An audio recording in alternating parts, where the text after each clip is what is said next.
In a quiet village between two hills lived an old man named Babatunde. No one knew his age, but his face held stories deeper than time.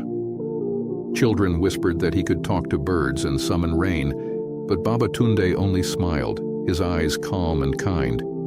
He lived alone in a wooden house, polishing the old lantern by his door each day until it gleamed.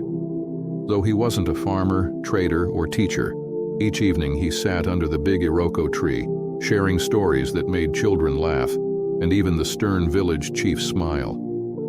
He never lacked food or comfort. One Harmattan season, a disease crept into the village like a thief in the night.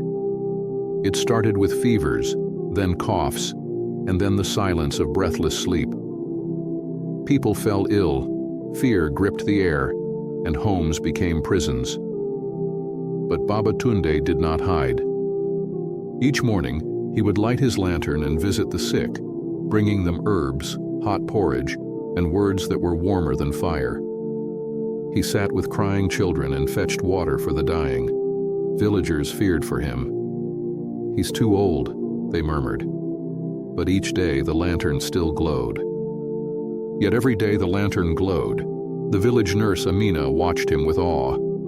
"Baba," she said one evening, "why do you risk your life?" He smiled. "My child, what is a life if not given?" When the sickness finally faded, it had taken many. Grief settled like dew. Yet, through that grief, people remembered the lantern. They remembered the comfort in the darkest times. One morning after the first rain of the year, the children ran to Babatunde's house, eager to hear another tale. But the door was open, and he was gone. His lantern sat cold on the table, and a single note rested beneath it. To live long is not to live well, but to touch lives, that is to truly live. The village mourned. The chief declared a day of silence.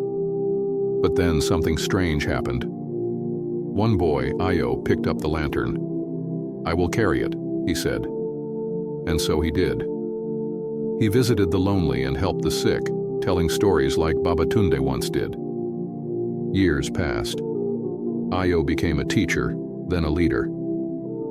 Though his name spread far, he never forgot Babatunde or the lesson of the lantern.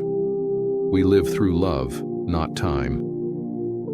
Now, in that same village, a child still walks door to door with the lantern, whispering stories and offering kindness, keeping alive the spirit of one man whose quiet acts of love lit up generations.